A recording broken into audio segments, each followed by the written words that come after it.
let's talk about a little bit of truth. The more I read, the more I understand. So I think I'm gonna put something up on Instagram to show you how we all are being fooled by the way we file our taxes. And when you understand what I'm gonna put up on Instagram, it'll let you know a little bit more. Okay, these corporations are tricking us into paying all their taxes. And when you read this, you're gonna be like, what the hell are they talking about? I told you that all these corporations are securities intermediaries. They're basically securities exchangers, right? And they use your credit as income, but you never report it as income. That's how they get over on you, and that's how that you owe debts that you really don't owe. But when you understand this, it's a lot easier for you. I'm out. They say the average American has less than $500 in their checking account, savings account, whatever. Now, is this a bad thing? Is it a good thing? Well, the reality is it depends on your level of knowledge. Now, let me tell you the problem with having your money in a savings account. And a savings account is not going to generate enough money to beat inflation. But what do you do with your money? I mean, you got inflation eat it up. You got taxes trying to eat it up. You got all these people trying to come for your money. What is the safest place to put your money? That should be an easy fucking answer. It should be so easy that people should figure it out. There are 3 investments that I know offhand that are secure and solid and will return your money back at a higher than inflation. Right. I wanted to talk about something this morning. I'm going to get a little bit low key on these social media platforms, but I want to tell you the truth about credit and what people don't tell you about credit and what most people don't know about credit. And one of the biggest things about credit that people don't teach is equity and leverage. So since people don't teach this, I'm going to give you a quick run over what the truth about credit. All right. So the truth about credit is you're really borrowing against your labor, but you're really not borrowing anything. You know what I'm saying? You literally, the DTCC owns both sides of your credit transaction, but where they're getting you approved on the credit application is you're basically using your labor as equity and any assets that you have as equity. That's it. It's not that complex. It's pretty simple. What's going on? I wanted to talk about something today. And the truth will set you free. So I'm going to go ahead and let myself be set free. So I want to talk about trustees and that all of these corporations owe you money. Now, I'm going to help the people who are fellow business owners, and I'm going to tell the people who are not. All of your things are held in trust or in bailment, meaning if you get a car, you get a house, the mortgage note or the house note is kept in bailment. You are the beneficiary of these items, but you don't know it because most people don't know trust law. Your trustees owe you thousands of dollars. I mean, if you get a phone, Verizon owes you money, Sprint owes you money, T-Mobile owes you money. Everybody owes you money, but you're not collecting. Everything in the United States operates as trust. Where did the Roman Empire go? They formed trust. The things that I wanted to talk about is basically accounting and balance, and how so many of us don't understand that. That's why a lot of people, or a lot of us, are broke.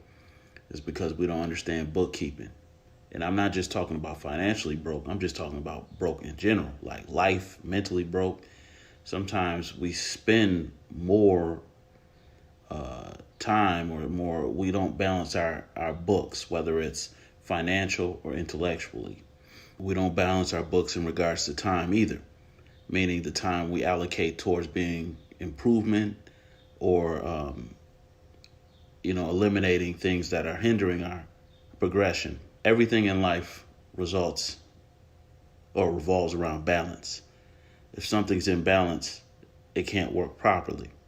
So when you have an imbalance in life, whether it's a bunch of negative people or toxic situations, you got to find a way to balance it. One thing I learned, I want to kind of give to people, and hopefully it helps some people who may be stuck in life or in a situation that, they want to improve. is how I acquired inner peace. The way that I acquired inner peace is I stopped entertaining everything. Anything that has chaotic energy, anything that knocks me off of my flight path, I had to stop it. So when you have a lot of chaos going on and you entertain a lot of fuckery in life, you can't be mad that you're always stressed out or in turmoil. Inner peace starts within. And when I started dealing with my own problems, I've just understood that I couldn't control everything around me, but I can control me. And from that, it gave me a sanctuary and it gave me inner peace. Hopefully this works for you. It worked for me. I'm out. If I ever have anything that I told you,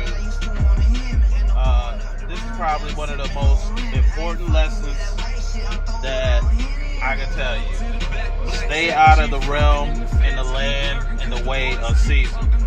Now, if you understand some excerpts from the Bible, Matthew 22:21.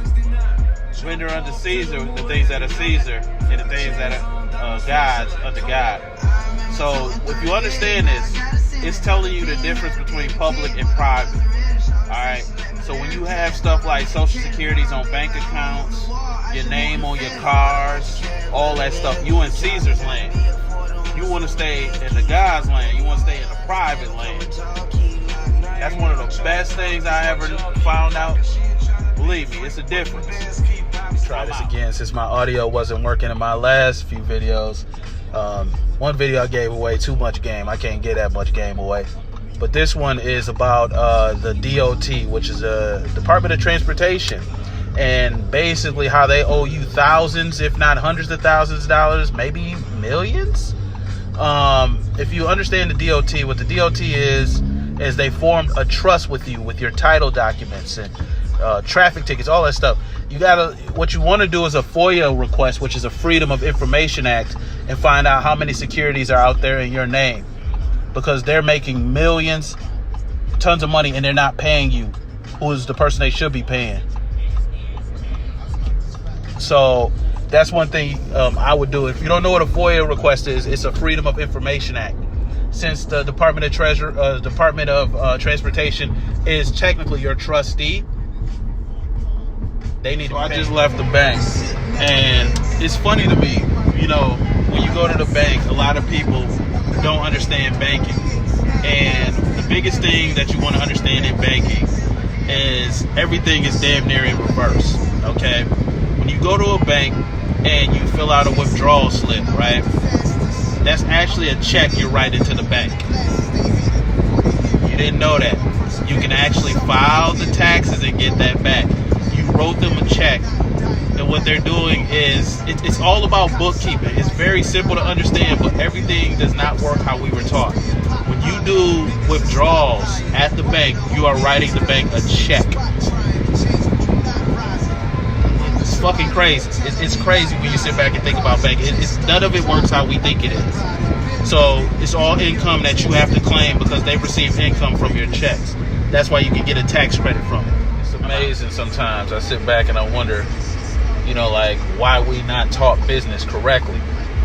I ask people a few questions just to see where their business mind is at, and they never answer it right. So I ask people questions like, well, what business do you think Verizon is in? What business do you think Sprint's in? What business do you think most banks are in? Do you really owe your bank your mortgage loan? Do you really owe your car loan? And the answer is no. The reality with these situations is Verizon, Sprint, all these companies are securities intermediaries. Okay, Verizon does not sell phones. When is the last time Verizon sold you a phone? They haven't sold you a phone. They take your loan contract as a security and pool this with a bunch of securities, and then they make money off of it. You're funding your own transactions, and you're just too ignorant to file the taxes and get the money back. I got Ebola. I think I'm about to go get some Ethiopian food. Let's address an issue that I wish I knew when I was in my 20s and younger. The number one issue I want to address is savings versus credit. Now, let me tell you one thing. I've already said this multiple times. I'll say this again. There is no money. There is no money. It's all bullshit. You've been tricked. You've been duped. We've all been duped. There is no fucking money. If I would have known that when I was in my 20s, I would have been able to retire when I was in my 30s. While I was in my 20s or late 20s, I used to bust my ass, working 9 to 5s, working 80 hours a week to save money that depreciates due to inflation.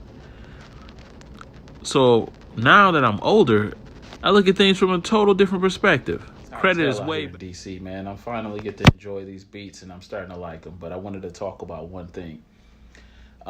Using your debit cards or using your credit cards versus using your debit cards. Now, I think I've already brought this up before, that how it's stupid to use your debit cards and it's smarter to use your credit cards. You can use your credit card as your debit card and build up miles and use them for vacations and trips. Many people hate credit because they don't understand credit. It's one of the easiest ways to make millions of dollars and make tons of money and to not have to deal with saving and money. Credit is the best way for you to obtain vacations for your family, with the miles that you earn. So it's always smarter to go the credit route opposed to the debit route.